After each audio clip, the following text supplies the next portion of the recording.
Crazy, crazy, that's what they say. Running wild, burning every day. Crazy, crazy, out of control. Lost my mind, can't find my soul.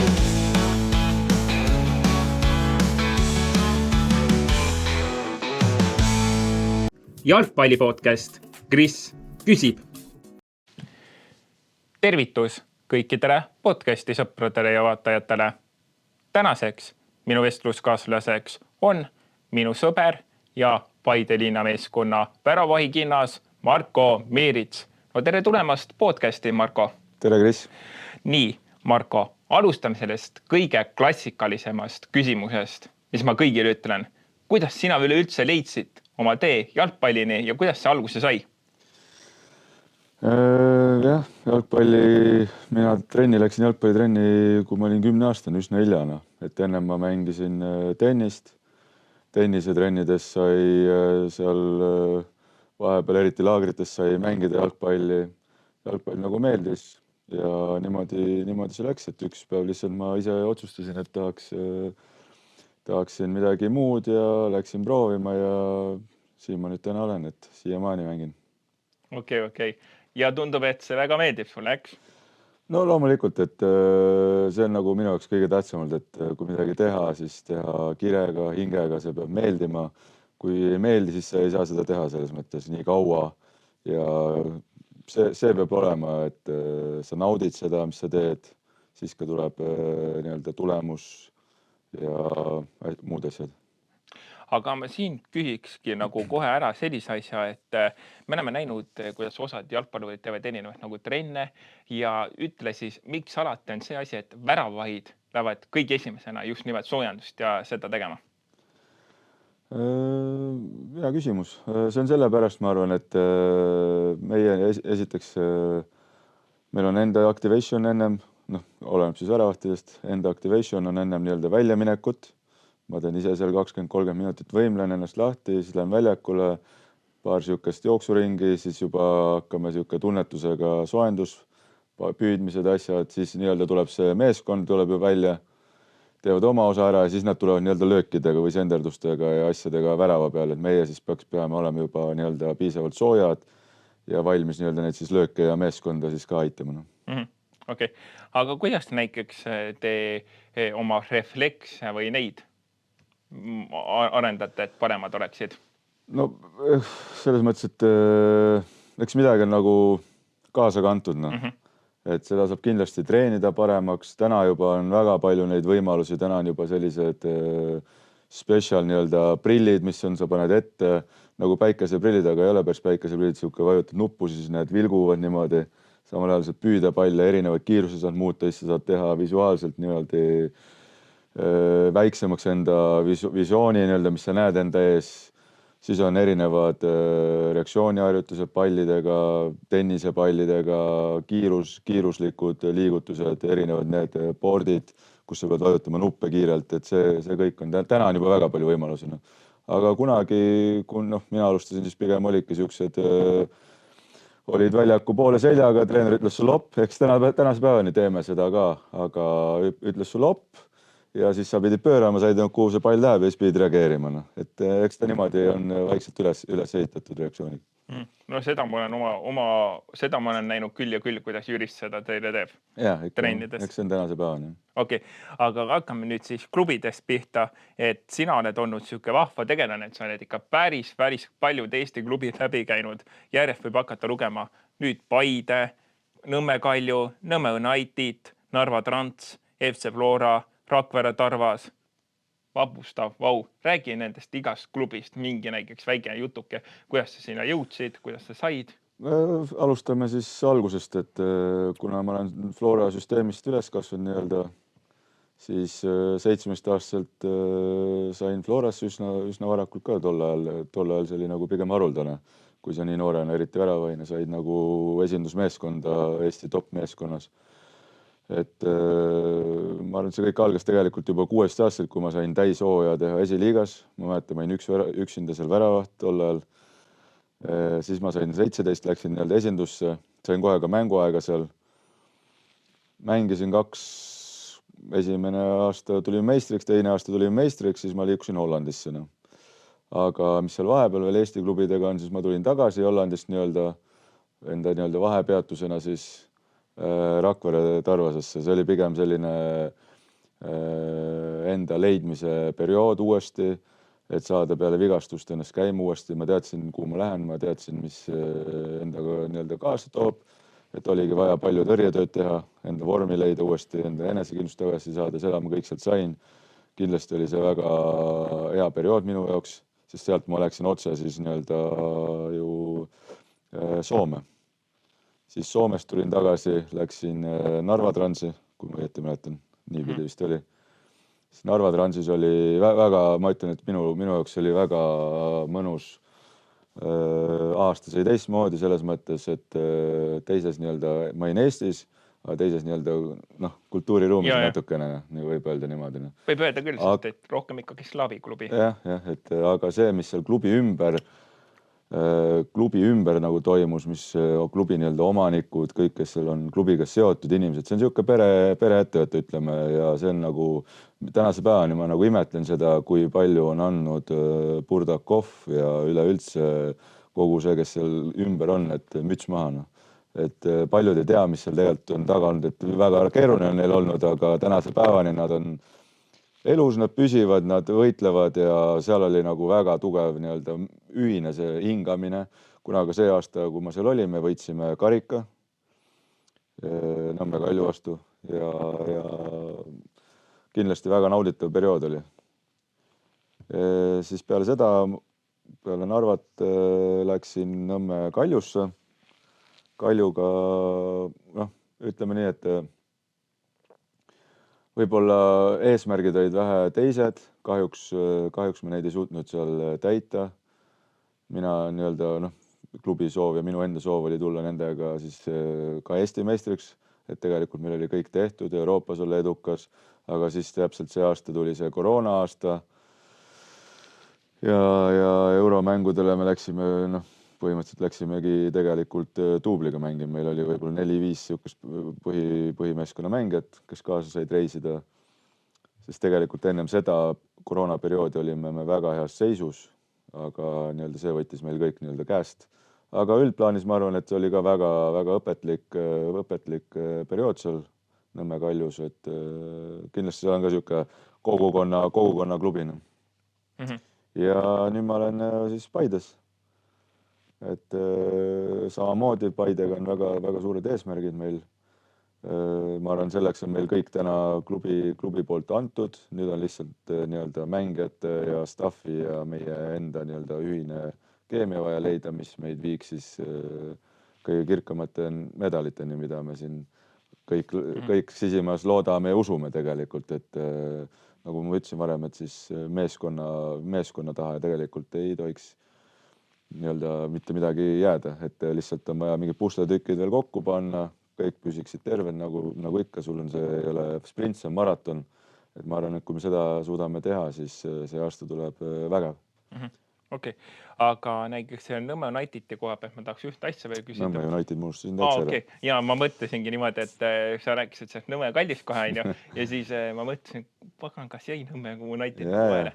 Et seal sul oli ka tegelikult peale Nõmme Kaljust ma läksin Unitedisse, et see oli minu jaoks ka jälle siuke uudne kogemus, et nemad just tõusid esiliigas. Ma tegelikult ju nendega joinisin või siis ühinesin esiliigas, kui oli veel seal hooaja lõpus, ma ei tea, kas 10 mängu või midagi sellist veel mängida. Sest ma ju Kaljust läksin ju poole hooaja pealt ära, võib-olla natuke üle poole hooaja oli mängitud. Ja siis ma ühinesin Unitediga, aga see oligi eesmärgiga elada sinna sisse ja aidata neid siis tuleval aastal esmakordselt kõrgliigas. Et kindlasti ma arvan, et see oli jälle ka väga õpetlik periood mulle, sest ümberringi olid kõik väga noored mängijad. Et algul oli siukene,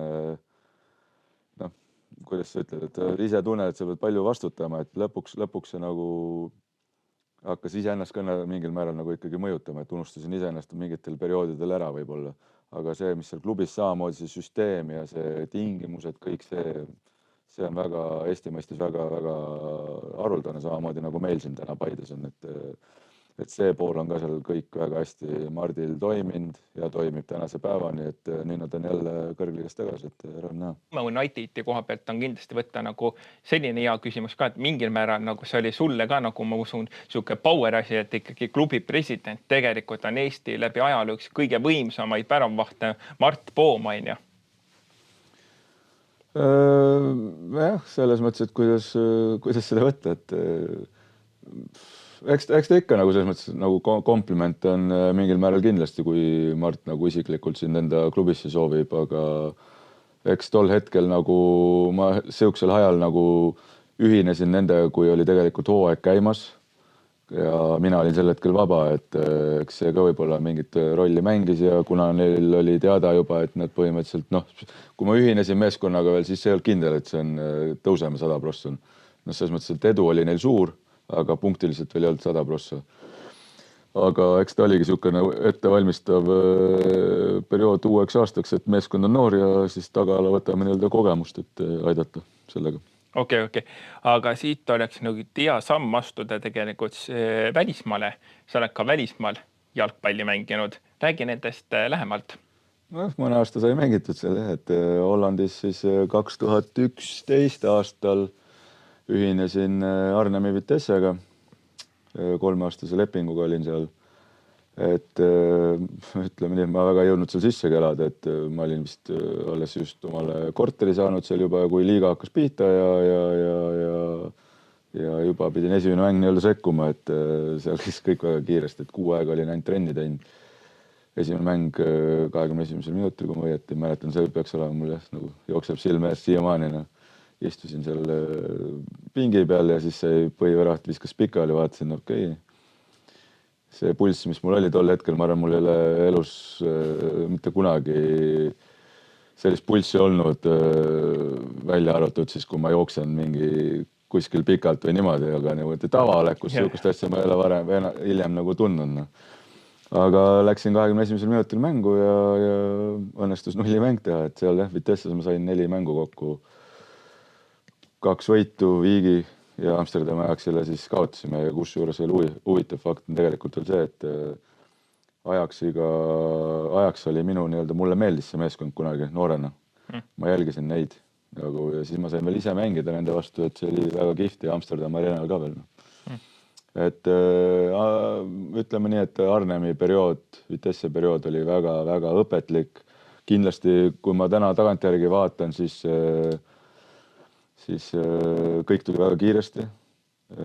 Ma arvan, et ma võib-olla, selles mõttes, et need mängud, mis ma sain, ma arvan, et ma sain nagu tolle aja kohta väga okeilt hakkama, arvestades kõiki asju. Kahju oli see, et tolle ja teine nii-öelda siis põhiväraht, kes ära läks seal, kelle koha siis nii-öelda mina võitsin hiljem. See tuli tagasi kahjuks üsna kiiresti Hispaaniast, et seal tal läksid mingid asjad pahasti ja siis ma nii-öelda langesin sellest karussellist nii-öelda siis 3. uuesti. Aga sain mängida duubliliigades, Euroopa liigas olin kaasas kogu aeg ja päris palju ikkagi mänge olin koosseisus ka, et päris niisama seal ei häljunud. Siis oli Emmen. Emmeniga oli 2 aastat, esimene aasta oli meil väga edukas. Mängisime, kui ma õieti mäletan, kas üle 12 või 13 aasta play-off'e, et esiliigas siis räägin. Mängisime üle 12-13 aasta play-off'e, et tõusta kõrgliigasse. Kahjuks me play-off'i poolfinaalis kaotasime, kui ma õieti mäletan, siis Roodale, kus kunagi ka Ooper mängis. Nende kodust ette kaotasime selle mängu ja teine aasta kõik algas väga okeilt. Tuli uus treener, võttis uued mängijad kaasa. Kõik oli siuke nagu enam-vähem, siis tuli mul põlvevigastus, et see oli mul nii-öelda teine põlvelõikus, siis, mis Emmenis oli.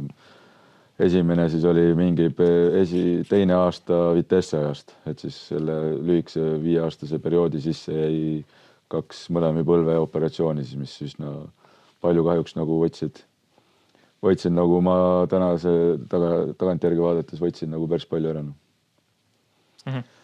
Ja siis ka jäi niisugune Soome periood oli ka väga hea esimene 2 aastat olin seal, oli väga hea esimene aasta meil.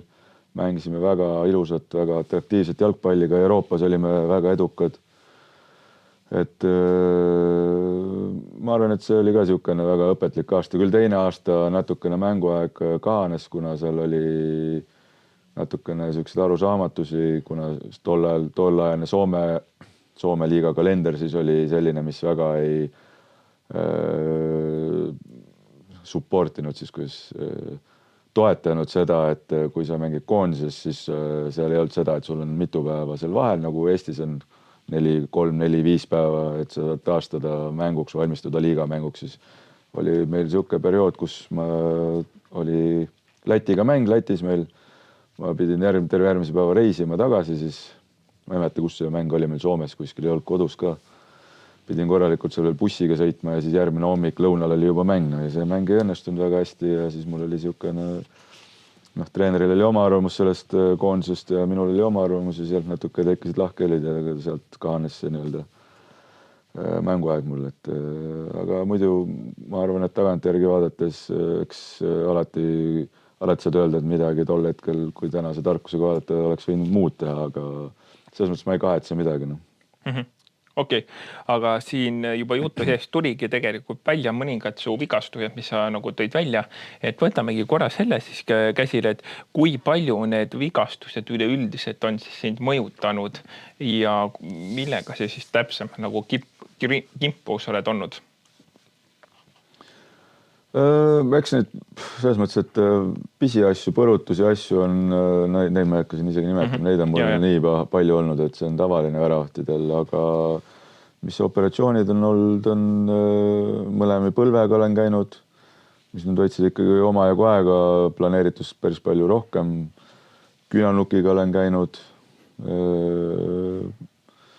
mis võttis ka põhimõtteliselt tänu sellele ma ei saanud minna koondise laagrisse, see oligi põhimõtteliselt sealt enam alates ma juba hakkasingi välja jääma, et selles mõttes oli kurb, et sellisel perioodil tuli see, aga selline on elu ja midagi ei ole teha, et need paraku käivad need vigastused selle karjääri asjaga kaasas, kellel vähem, kellel rohkem, et nii ta on. Okei, aga kui ma praegusel hetkel ütlen sulle ühe kuupäeva, 18. detsember 2010. Mis see sulle ütleb? 18. detsember 2010 ma olin koondise debüüt. Täpselt, koondise debüüt, meie püha sinimustvalge ja Eesti koondis. Nii et oled ka esindanud meie Eesti koondist 14 korral, A-koondist just nimelt. See on huvitav, et nii täpselt praegu mõtlesin, et kus ma olin sel päeval, aga tuli meelde, et see oli Hiinas, jah. Mul on veel huvitav sõik sellest Hiina tripist, et see oli jube pikk tol ajal, ma ei olnud kuskil selles vanuses käinud, ja see oli jube pikk trip seal ja ma mäletan, et ma ei tulnud ka sellest ajavahest ja kõigest sellest välja seal ja siis mind pandi, ma ei ole kindel selles, mis see minutil, aga võis olla niisugune lõpust 3-4 minti veel sain mängida vist, 86-87 vist Tarmo Rüütli pani mind sisse, et saaksin kirja nii-öelda debüüdina. Ja mul on nagu kuidagi meeles, et ma läksin nagu sisse ja goal kick oli ja ma saatsin kõik ette, et panen niisuguse purakaga esimese laksuga kohe ja läksin väljakule, natukene niisugune värin oli ka tol ajal sees ja tõmbasin kohe esimese lataka sinna mutimullakasse, et see pall mööda vaad põhimõtteliselt keskväljal, et niisugune algus oli siis A-koondises, aga eks seal päris mitmeid aastaid sai olla, et pigem selles teises rollis, et niisugune huvitav periood kindlasti väga palju häid mälestusi on sealt ja väga kihvt, et vaatame, et võib-olla veel ma ei ole ju püssi visanud, et on vaja hästi mängida ja kõik on võimalik, et saada veel. Selle Valneri ja Heina ja veel mõningad härrad roonid tõugata ju. Ei, selles mõttes, et nemad on, kõik on väga tublid seal. Ei, muidugi. Hein, mida me ise ja kõik, kes seal on, need väärivad oma kohta ja eks see on igalühel igaüks peab ise mängima selle välja, et sinna niisama avansina ei saa. Ja siis viimane mäng on sul hetkel kirjas 12. jaanuar 2023 Soome vastu. jah, ja ka ühe huvitava fakti ma võin veel tuua, Kris, kas sa tead, kes on, ma võin nüüd eksida, ma ei mäleta, ma ei ole kindel, kui noorelt Hein tegi debüüdikoondises. Aga kui kuskil oli viktoriini küsimus, et kes on kõige noorem väravaht taas iseseisvunud Eesti ajal sündinud kõige noorem väravaht. Nagu kes on koondisest debüüdi teinud. No. Ja ma hakkasin ise mõtlema, et kui ma siia sõitsin, et kas Hein on üle teinud selle või ei ole teinud. Ma ei tea, aga ma mäletan, et ta oli ikka päris noorukene, kui ta ju meil sinna läks tegelikult ja ta on siiamaani minust, ta on minu meelest natukene noorem, kas äkki aasta või paar või oleme ühe vanust. Mul praegu ei löö isegi Heina sünniaasta ette, et kas ta on 2000 või mis ta on. No mina olin ka 18, kui ma koondise debüüdi. Ja. No ega tegelikult täitsa noorukene ikkagi. Selle lehet. No ma endal oleks huvitav vaadata, nii et kui keegi vaatab, siis vaadake järgi. Või äkki saab ka jalgpalliliit meid aidata ja näiteks teada anda. Kas ma olen tänase päevani, et tahaks ise ka teada? Või tegi Hein ülena? Jah, see oleks ikkagi põnev teada. Nii, aga kuna me oleme juba rääkinud erinevatest koondistest, klubidest ja vahvatest asjadest, siis tegelikult keskenduks praegu sellele, et kas sa arvad, et mingisugune suur talent tegelikult sul siiski oli, kui sa sinu karjäär algas tegelikult suhteliselt ikkagi noore mehena, et sa tõidki selle Flora asja välja, aga ikkagi mingit talenti ilmselt sinust nähti, et nii noor mees saaks hakata mängima juba tippjalgpalli. No ütleme nii, et kui ma alustasin, et siis mul ei olnud kohe kindlasti selles mõttes nagu jalgpallitalenti, et ma mäletan, et ma ikka juba päris väikse poisina seal kordumatuid tunde oma hoovis, oma aia taga, kõik koduhoovi lilled ema seal, mis pannud oli, suutsin seal ära lõhkuda, palli tagusin ja löödi mulle peale ja et see oli pigem, ma ütlema nagu talendikas, nagu supertalent oli, kindlasti midagi oli antud. Aga kindlasti on seal palju töötunde taga. Ja otse loomulikult. Nii, aga liigume nüüd täitsa teise valdkonda ja ütle, kas sul on rääkida näiteks mingi põnev lugu mõnest jalgpalliklubist?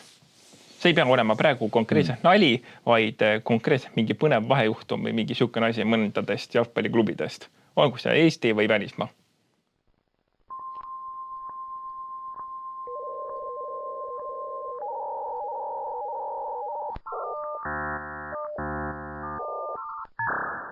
Mingit väga sihukest, mida välja siin rääkida ja sihukesed asju väga ei ole.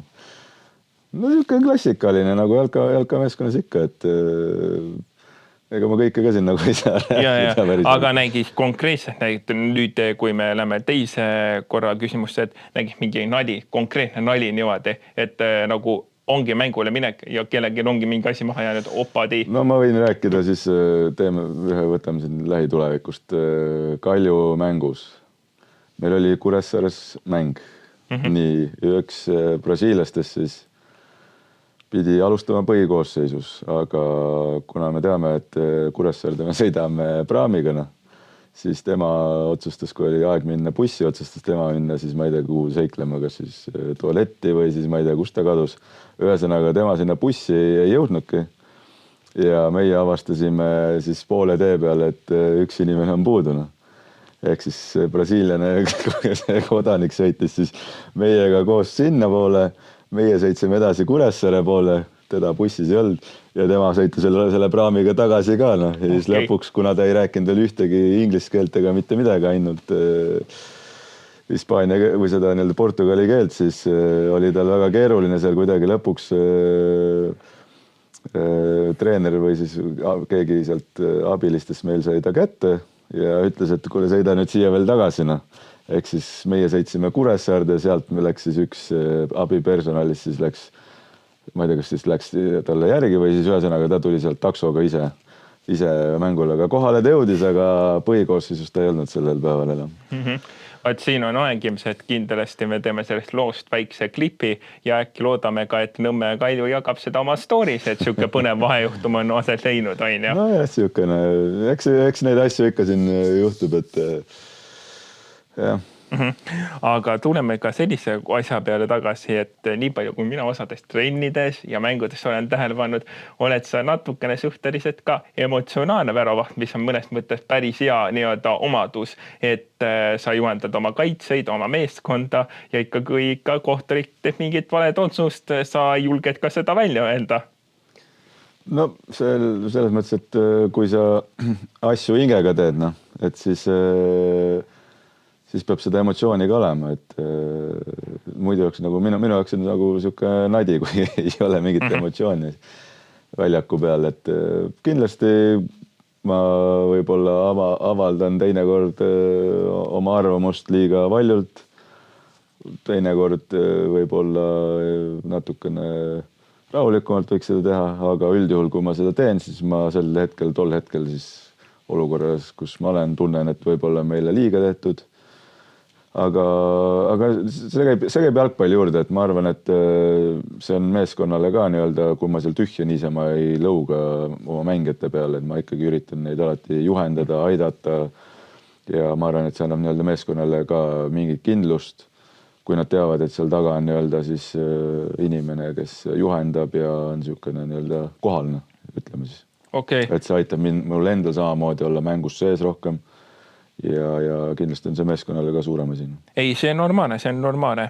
Ja nüüd küsime niimoodi, et lemmik ühesõnaga sinu mingid harjumused enne ja peale mängu. Et näiteks, mis konkreetselt sina nüüd tegi enne mängu, et ütleme äkki, kas sa magad või ma ei tea, teed käte kõverdusi, sest et sa oled suhteliselt suur nii-öelda spordisõber või loed raamatuid ja mis sa siis nagu peale mängu nüüd teed, kui mäng on ära olnud?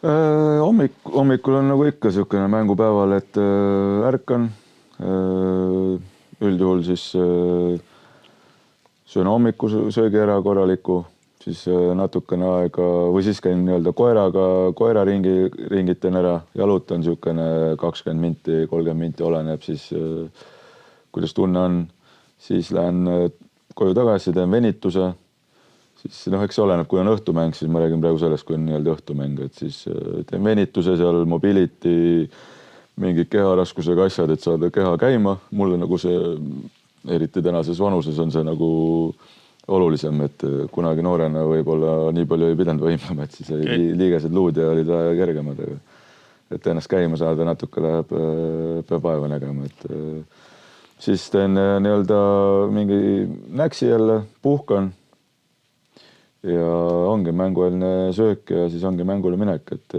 ega mul sellist mingit ulmerutiini ei ole, et pigem ongi niisugune väljaku peale, siis kui lähen, siis ongi niisugune üritan hoida niisugust chilli vibe'i ja enesekindlust üles saada, hea soenduse teha, kuulata head muusikat enne mängu ja eks ma enda mõtetes ikka endaga räägin ja mingid olukorrad ja mängu nii-öelda mõtlen enda peas läbi. Okay. Ja peale mängu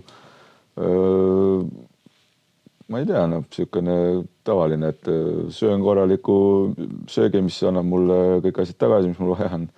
Ja eks see mängud lõpevad suht, oleneb, kui õhtumäng on, siis lõpevad suht hilja, et siis ongi koju minek ja ega kohe magama kindlasti ei jää, et emotsioonid ja see adrenaliin on veel päris tükk aega üleval, et kui siin täitsa õhtumängud räägime siin 8-9, et siis võib sul teinekord olla ka siuke asi, et sa oled seal 4-5 hommikul üleval ja sa ei jäägi magama, et eks see oleneb muidugi mängus ka, et pigem siuke rahulik. Aga küsin hoopis sellise asja, et me alles mõni päev tagasi tegelikult tegime omavahel videokõnet ja rääkisime kokku, mis küsimusi me siin teeme, aga praegu nagu lõigi selline automaatne küsimus tegelikult hoopis pähe, et milline mänguaeg sinul isiklikult nagu kõige paremini sobib, et me ju teame, et mõningad hakkavad siin tegelikult kell 7-8 on ju, mõningad see koondismängud on hakanud isegi tegelikult kell 10 on ju 9 või ja mõningad siin kalendri järgi tegelikult olema ausad on ju isegi päeval kell 12, kell 1, 2, 3, nõnda edasi. Ja milline sinul isiklikult nagu siuke kõige parem aeg on? Alustame siis kella järgi kõige varasemast. Ma arvan, et ta siukene, mis meil reaalselt mängupäevad võivad olla, on kell 12. Isiklikult mulle see ei ole kindlasti kõige etem minu jaoks isiklikuna. Aga selles mõttes, et eks seda tuleb regullida, kui sa tead seda juba ette, siis sa selle järgi ka teed oma une, sa teed selle järgi oma hommikusöögi ja niimoodi on lihtsalt, et sa pead adapteeruma sellega. Isiklikus plaanis ma arvan, mulle kõige rohkem meeldib sihukene kell 5 mäng, ma arvan. Et siis ma saan, no ütleme siuke 4-5 on minu enda isiklikus plaanis kõige parem, mis mulle meeldib, et siis ma saan täpselt need nii-öelda päevaplaani, mis mul on üldiselt, saan edasi seda teha rutiini nii-öelda ja ei teki liiga pikad vahed ja sul ei ole seda liiga pikka nii-öelda siis tühja passimist, et või noh, millega siis igaüks seda ise sisustab, et kuna mul endale ei meeldi päeval seda näppi teha, siis või nii-öelda magada, siis ei meeldi, kui see päev liiga pikaks venib sellega. No. Kui me võtame, mis siin tavaliselt mänguajad on 7, 6, 7, 8, no see on siuke okei, et ei ole hullu midagi, aga kui juba minna sinna 21, 45, 22, 0, nagu mingid, nagu sa ütlesid, koondise mängud, et nende kogemus on ka mul olemas, siis juhtub kohe kindlasti see, et magama jäämine sul juhtubki hommikul kell 4 või 5 või isegi 6 ja kui sa veel seal koondises ei mänginud ka, et siis sa oled veel järgmine päev trenni. Et hommikul sa pead trenni minema selle peaga veel seal 3 tunni unega ja tegema tugeva trenni, need, kes olid nii-öelda põhis, nemad lähevad teevad oma taastuma. Ja kusjuures selliseid asju on ka juhtunud meie Premium-liigas. Et ma mäletan, et see aasta ju oli see laulu- ja tantsupidu ja siis tahetagi, et koos see rahvas läheb mingit Premium-liiga mängu vaatama ja ma ei mäleta, kes seal mängis, et kas nüüd Flora mängis äkki Nõmme Kaljuga võis olla see mäng ja siis reaalselt see mäng hakkaski mingi kas kell 10 või reaalselt mingi 21:45 on ja siis ma nagu mõtlesingi, et huvitav need mängijad või need on nagu ega päris läbi võivad olla. No jah, selles mõttes, et kui sul nii hilja on ikkagi, siis sa pead selle päevase nii-öelda une sinna ikkagi mahutama sisse, et üldjuhul see on ikkagi profisportlasel see aeg, kui see mäng lõpeb, on tegelikult või siukene teine poolek võtta, kas või mõni juba läheb sul kell 10 magama. Mõni enamus lähevad siuke, võiks ideaalis minna 11-12 on ju. Et see on ikkagi, siis sul peab olema see nii-öelda väikene tunnine või kuidas keegi uni seal päeva keskel, et ennast turgutada ja hoida nii-öelda energiliselt. Ja siit eesotsa see tervitus meie mõlemale sõbrale, meie ühisele sõbrale Martin Millerile, kes juba tavaliselt kell 10 õhtul magab. Eks ole? Millele on siukene? Unekott. Unekott, et talle meeldib, aga temal see toimib ja ju on siis hästi läinud, kui niimoodi saab. Aga ütle nüüd mulle hea ja halb mälestus oma mängu karjääri jooksus, et sa nagu ongi mingi see asi olnud, et sa oled nagu reaalselt mõelnud, et võimas, mille ma just ära tegin siin mängus, et tõesti ilus kogemus, lahe, vahva ja siis see halb kogemus nüüd mängust, et nagu mõtled, et issand jumal, miks me pidime nüüd selle kaotama nõnda õnnet osina? No ma arvan, et ilusamaid hetki on kindlasti väga palju, et sa võid ka mitu välja tuua. Mida võib-olla nagu välja tuua, siis ma arvan, et kindlasti alustades see, et 17-aastaselt siis tulime Floraga esimeseks nii-öelda Eesti meistriks tulime. Kindlasti on see, ma arvan, see periood. Aga kui mänguliselt rääkides kindlasti see paar minutit, mis koondises oli, see jääb sul alati sinuga. See ei võta sul keegi ära. Kindlasti see on väga suur asi. Kindlasti esimene mäng minu jaoks Hollandis, kui ma seal kõrgliigast debüüdi tegin, et see mul, need kaadrid jooksevad mul tänase päevani nagu eilena ja samamoodi ajaksi mäng, mul endal see meeskond meeldis ja tol ajal ma olin vist kas 19-aastane kutina Amsterdam Arenal nii-öelda mängida Hollandi nii-öelda või üleüldse siis Euroopa tipu vastu väga need on asjad, mida ei pühi sa mälust ära mitte millegiga, et need jäävad sinuga. Kindlasti oli meil väga häid mänge noortekoondistega. Väga võitsime seal nii-öelda suuremaid nii-öelda punte seal, kohe ei oskagi nimetada. Aga midagi meenub, siis mõtlen, mis siin veel võis olla. Kindlasti Narva Transiga karikavõit, mis jääb meelde. see oli niisugune minu jaoks, nagu ma arvan, võitudest, nii-öelda karikavõitudest siis kõige emotsionaalsem. Ma tundsin nagu sisimas, et see ei olnud mingi favoriit, vaid see oligi lihtsalt niisugune hard work nagu pays off, vaata, et lõpuks tasus ära, vaata. Et see terve meeskond jättis kõik, see oli nagu nii ühtne asi ja et ma arvan, et sellised mängud, kus sa oled niisugune nii-öelda underdog olnud ja sinult ei oodata seda, et sa suudad üllatada siin inimesi, siis mitte iseennast, sest sul endal on alati endasse usk olnud, et ma arvan, et sellised mängud jäävad meelde. Need ongi kõige ilusamad, et mina siin lähiaastate jooksul olengi just olnud selline jalgpallivänn ka, et ma hoian nagu just väiksematele ka Premium Liiga klubidele tegelikult täiega põhjalt. Et ma usun, et sa isegi nõustud siin minuga, et mis siin nagu Pärnu Vapruski järjest rohkem on üllatanud oma enda Eesti poiste ja oma enda kasvatikudega panevad siin järjest hullu ja töötab Igor Sprintsara ja samuti tegelikult, mis sinna alles hiljuti ka tegelikult paar aastat tagasi Tallinna Kalev tegi suur üllatus, tuli esmakordselt ajaloos pronksmedalile ja nad läksid ka Euroopasse, et viimati oleme ausad, kui Kalev nii jõhkrat hullu pani, oli see Eesti esimese vabariigi ajal, sest et nad on ka Eesti üks vanimaid jalgpalliklubiseid. Ei, ma täiesti nõustun, et see, kui me tahame jõuda nii-öelda Eestis jalgpallis, ma ei ütle nüüd, et me jõuame sinna tippu, aga kui me tahame teha samme, siis me peame siin nii-öelda, esiteks me peaksime teha rohkem koostööd, hoida kokku rohkem, see jalgpalliühtsus, mis meil on minu silmis. Aga teiseks, see on väga teretulnud, et nagu sa nimetasid siin Pärnu, nüüd Kalev kahjuks läks niimoodi, aga siin on veel neid näiteid.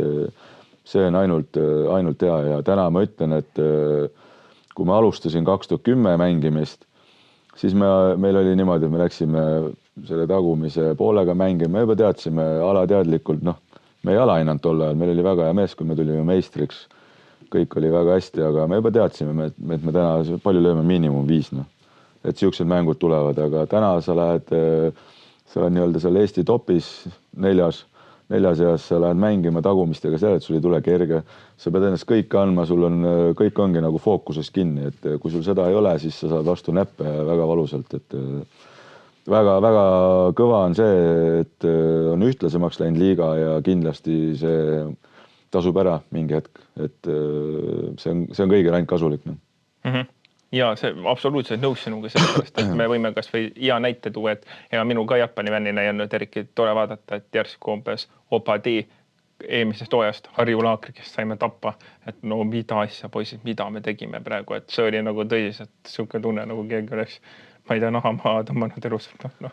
No selles mõttes, et see ei ole ainult jalgpallis, et spordis tuleb neid päevi, spordis tuleb neid päevi ette, kui sul lihtsalt asjad ei õnnestu, kas sul isiklikult, kollektiivselt, et lihtsalt asi ongi selles, kuidas sa need asjad enda jaoks siis nii-öelda välja seletad enda silmis, et mis sa sellest õpid, mis sa seal kaasa võtad, et alati saab igast asjast heast ja halvast saab midagi kaasa võtta, et kindlasti see oli meile siuke latakas vastu näppe, mis ma olen siin mitmel vennal tõmbas nii-öelda natukene midagi kõikuma, et ma arvan, et selliseid äratuskelli on vaja, kui sa liiga mugavaks lähed.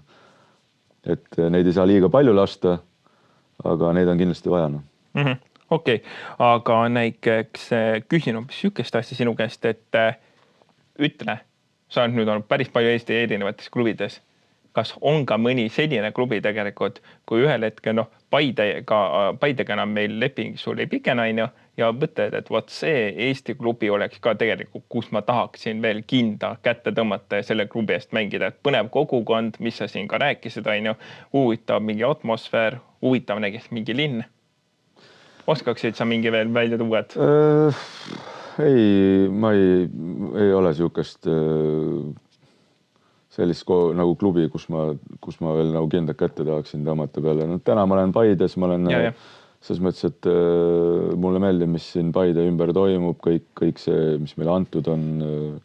Täna ma keskendun sellele, et kunagi, ma ei tea, kas kui ma midagi veel huvi pärast oma peale karjääri midagi fannin, siis pigem oma sünnikohas, kus ma üles kasvasin, et Peetris või Rae vallas mingi meeskonna eest, et kui rääkida siis nii-öelda peale karjääri for nii-öelda fun ja liigutamise mõttes, aga praegu ma olen Paides ja keskendun 100% sellele, et ei ole muid mõtteid. Okei, aga vaat siit võtakski kohe sul sõnasabast kinni, et tuligi jutuks karjäär, et oled sa mõelnud näiteks, mida sina teed isiklikult peale karjääri lõppu? Ikka olen mõelnud, et patta mitte kui ei oleks mõelnud, et vanus on juba tegelikult, ega ma selles mõttes olen noor inimene, noor mees ja ka eks ja väravõine veel eriti, minu eesmärk on kindlasti veel mängida mitu head aastat, ma näen ise tohutult palju vaeva ise endaga, et mul keha selle vastu peaks kõigele, et ma üritan nii-öelda läbi selle siis protsessi pikendada enda nii-öelda profitasemel aastaid, et kuna nauding mul veel on, meeldib seda teha, mulle meeldib see konkurents, mulle meeldib see vibe, kõik, mis siin on ja see nii-öelda hard work on nagu mulle loodud, et see on see, mis mulle pakub rahuldust ja kindlasti on mõtteid, mida teha peale seda, kui see üks päev käes on, aga mingid samme juba tegelikult tuleb selles, soovitan siis kõigil teha juba mingid samme hakata, mingi periood, kui sa ise hakkad aru saama, et millal see võiks lõppeda, võiks juba hakata mingid samme nagu tegema selles suunas, et kellel on rohkem võimalusi, olen, kus sa mänginud oled, kellel vähem, et eks see sõltuvalt sellest pead tegema mingid otsused, et kindlasti alati on võimalus, mul on ka mingi nii-öelda väravahtide paberid, et kindlasti on alati võimalus seda teed jätkata, aga täna ma näen, et praegu ma keskendun veel 100% sellele ja et siis on lihtsalt aja küsimus, et mis peale karjääri tuleb, et siis elu näitab. Ja, sest et tegelikult praegust oled kõigest 33 ja oleme ausad, et mina mäletan ka, kuidas Mihkel Aksalu tegi meil imetegusi, olles ise veel 40 ja pani hullu ka Euroopas, et väravahtidel tegelikult rohkem see ongi nii, et kui me nüüd võrdleme nagu teiste mängijatega, mida vanus edasi läheb, tegelikult järjest rohkem nad ikkagi ka paremad on, neil on nii palju kogemusi ja kõiki neid asju, et täitsa vabalt, et siin võib 40 aastasena võib Marko Merits panna niimoodi hullu Premium-liigas, et vähe pole. Kui sa seda praegu räägid, see kõlab väga hästi, et kui see vaid niimoodi läheb ja miks ei peaks minema, kui tervis vastu peab. Minu jaoks on ongi kaks asja, on tervis ja on kirgna, et kui need asjad on, siis ei lõpeta mind ei peata mitte miski, et ma tean, mis ma iseendast tahan, ma tean, milleks ma suuteline olen, et seda teen ainult mina ise ja et kui ma ükspäev seda tunnen, et seda ma enam ei suuda, siis on lihtsalt see raske otsus teha, aga täna mul on need mõlemad veel nii sees, et ma tunnen 20-line vend, et nii ma panen rahulikult veel edasi ja ära muretse, Kristjan. Et sa näed veel mitu head aastat. Yes. Tema aplausi selle peale. Ja siit võiks öelda, et ilmselt ka, et üks lõbus asi, mis sulle väga veel meeldib teha peale jalgpalli, on jõusaal. Vastab see tõele? Jah, selles mõttes, et lõbus on ta tõesti, et see ongi see üks osa, millega ma üritan siis nii-öelda ütleme siis, kuidas ma seda ütlen, mulle meeldib seda väga teha, aga seda tuleb targalt teha, et ütleme nii, et mõistus on tugevam kui keha, mul niimoodi kipub olema, et aastatega olen ikkagi üritanud enda keha hakata kuulama ka lõpuks, aga seda mulle väga tõesti meeldib teha, see aitab mul vaimselt, see aitab mul nii füüsiliselt, ma tunnen ennast palju paremini, kui ma seda teen, kui ma selle ära lõpetan, siis see ei ole päris Markona. Ja see on minuga mitmeid juba aastaid siin juba kaasas käinud ja see on kindlasti väga-väga suur osa minu vabast ajast, mis ma sinna panustan ekstra ja ka minust, et see on osa minust, see nii-öelda treeningprotsess ja see kõik läheb siin alla, et see mulle väga meeldib ja nii ta täna on. Aga on sul muidu ka veel mingi hobi või mingi lemmiktegevus üleüldse? No nagu sa nimetasid. Et see jõusaal on jah, aga mõni on näiteks kollektsionäär või asi või? Kui sa kollektsionäärist räägid, siis kusjuures mul tuli praegu meelde, et ma kunagi kogusin välgumihkleid. ja mul on suur kastitäis on igast erinevaid, aga see juba jäi mul seal alaealise põlve, et lihtsalt oli siuke huvitav fakt praegu, kui sa ütlesid seda meelde, aga mulle meeldib padelika ja mängimas, et kindlasti nüüd hakkas muidugi puhkusal see natuke rohkem, et nüüd hakkas hooaja ettevalmistus pihta, et kindlasti tuleb vaadata ja jälgida oma koormuseid, kui ilmselgelt ma ei saa nii palju seda teha, kui ma võib-olla sooviksin. Taastuda on ka vaja ja ikkagi prioriteet on mul olla jalgpalliväljakul enda parimas konditsioonis. Ja mis mul veel meeldib väga looduses käia, reisida, kellele ei meeldiks, mulle meeldib väga spaas käia, nautida, saun meeldib väga, need siuksed basic asjad. Ei, saun muidugi meeldib. Ma olen isiklikult sinuga koos saunas olnud ka ja mõnusasti seal leidi võtnud. Kannatab korralikult ikka. Ei, harjunud, et inimene harjub kõigega. Jah, aga mind ajasid igatahes välja saunast oma leinigana, sellest panin põnuga seal. Siis pean natuke veel trenni vaeva. Ja. Aga on ka sul näiteks mingi konkreetne eeskuju või lemmikmängija olnud nagu oma karjääri jooksul? Täna enam ei ole, et ma üritan nagu ise olla enda töökusega, siis see ei ole mul mingi eesmärk, aga nagu tahan siis olla oma töökusega mingi verstapost, et mingi noortele näidata, et tegelikult kui palju sa peaksid tööd tegema ja veel rohkem võiks teha, vaata, et endaga tegeleda, venitada, lisa kõike seda, et ma ise nagu üritan täna, ei ürita, siis soovin siis nooremale generatsioonile paista sellena. Aga noorena mul endale väga meeldis Iker Casillas. Et teda ma jälgisin, gabariidid on ka suht üsna sarnased meil ja tema oli minu üks lemmikuid ja samamoodi ma väga austan Buffoni, mis tema tegi kogu oma karjääri, et see on väga vägev ja eks neid nimesi on veel nii palju, aga need 2 nime võib-olla, keda välja tuua minu jaoks. Okei, aga siin juba jutu sees vist tuli välja, et väiksena sulle meeldis nagu ajaks, on ju, aga kas siiamaani on näiteks mingi lemmikklubi või koondis, kellel nagu kaasa elab, kui suured nagu mängud on või nii? Ma ütlen ausalt, et vabal ajal ma vaatan jalgpalli, aga kindlasti ma ei vaata seda et ma nüüd pean kõik mängud ära nägema, et kui ma satun peale ja mingi põnev mäng on, siis ma kindlasti jälgin seda. Konkreetselt mul mingit lemmikklubi ei ole, konkreetselt mingit lemmikkoondist mul ei ole, küll mulle meeldib elada kaasa siis outsideritele, kes on siis, kui mängivad, ma ei tea, seal Liverpool ja ma ei tea, keegi sealt alt poolt, et siis Liverpooli ei lähe praegu väga hästi. Ja ei lähe, jah. Ütleme Arsenal ja ma ei tea, kes seal allpool on, et siis ma ikkagi loodan, et see alumine näitab ka hambaid, et mulle meeldib nagu see võitlus ja siukene kompromissitu andmine seal väljakul, et ei ole siukest, et nüüd sina pead võitma ja sina ei pea võitma, et ma tahan lihtsalt ilusat mänguna, et pole oluline, kes mängib. Okei. Ja kuna minul on väga südamelähedane ka naiste jalgpall, siis ma küsin, et kas vahetavahel Marko Meerits on jõudnud ka jälgida naiste jalgpalli? Või näiteks on tal mingi hea sõnum näiteks öelda mõnele noorele naisväravahile, kes nagu tunneb, et kurat, et seal karjääris on praegu siuke murdeekk või midagi?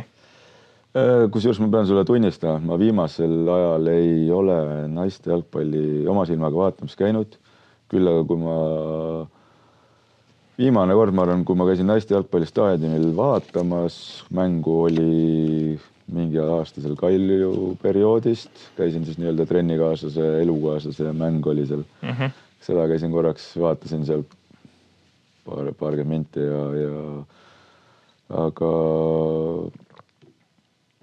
aga mis ma oskan öelda, et kindlasti on sul vaja julgust, kindlasti on vaja töötunde sul seal, rutiinne töö, aga seda väravaid peavad tegema, et naudi, mis sa teed kirega ja läbi selle mina nagu olen alati öelnud, et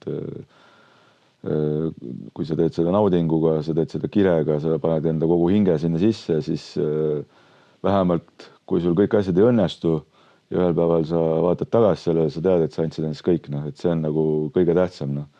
et kõigil ei ole kõik asjad loodud, et lihtsalt tee seda kirega ja anna endast kõik, et see siis peab, kas tuleb või ei tule midagi. Arusaadav. Ja kui tavaliselt siin nüüd suurtel koondiste mängudel lauldakse seda laulu, et Heino Neeskas, näed sa, kas varsti võiks hakata juba laulma Meritsa Neeskas, näed sa, mida ka mina tegelikult suvel laulsin, kui sa mängu tulid. Meritsa Neeskas, näed sa. Ei no, miks on muidugi iga mängu laulda seda, Kris, mulle väga meeldib, ma isegi kuulasin seda, kui sa laulsid seda. Et loomulikult sellised nagu, kui sul fännid elavad kaasa ja laulavad midagi või isegi ütlevad sulle halvasti või suruvad sind, et see kõik käib jalgpalli juurde, seda tegelikult võiks olla Eestis veel rohkem.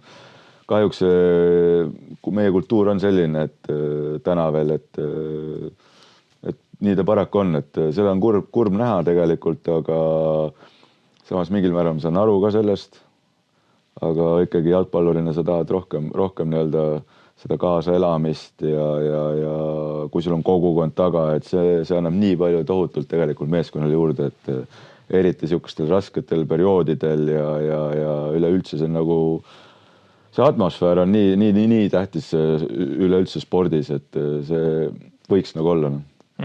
No ja ma loodan, et see minu väikene asi, mis ma näiteks teilegi isiklikult kirjutan kuhugi Messengeri või tulen peale mängu, annan seal plaksu või räägin paar sõna, et kuulge, ärge olge nüüd kurvad, et no läks kehvasti, no mis siis teha, no järgmine mäng läheb paremini, et see annab ka natukene jõudu ja edu teile. Ei, loomulikult, et mulle just meeldibki sinu puhul see, et sul on nagu alati oled positiivne, vaata.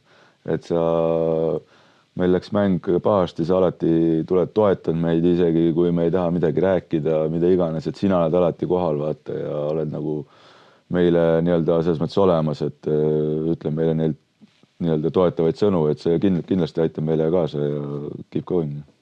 Okei.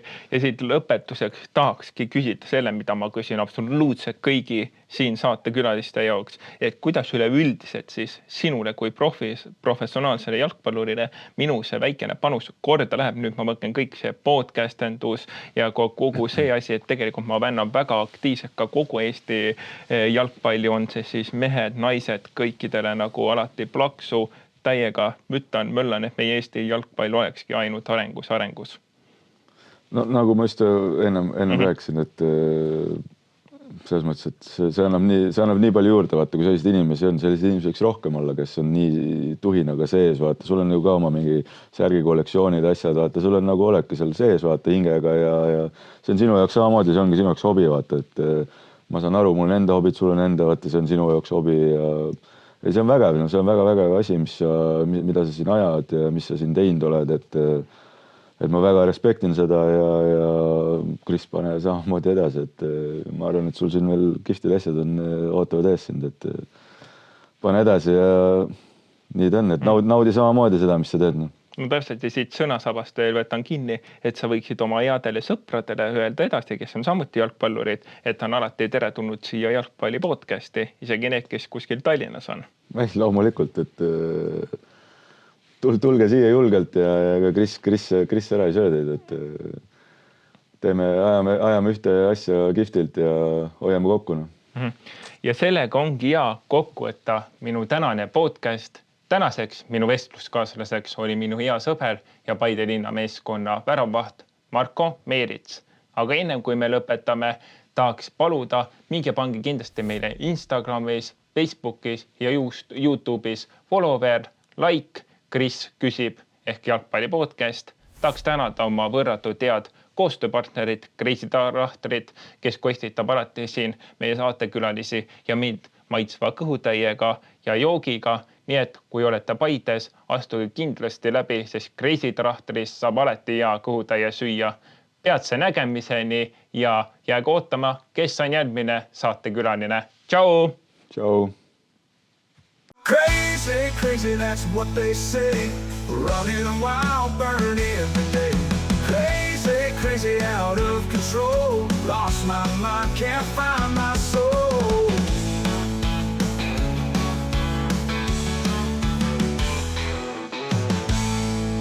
Jalgpallipodcast. Kris küsib.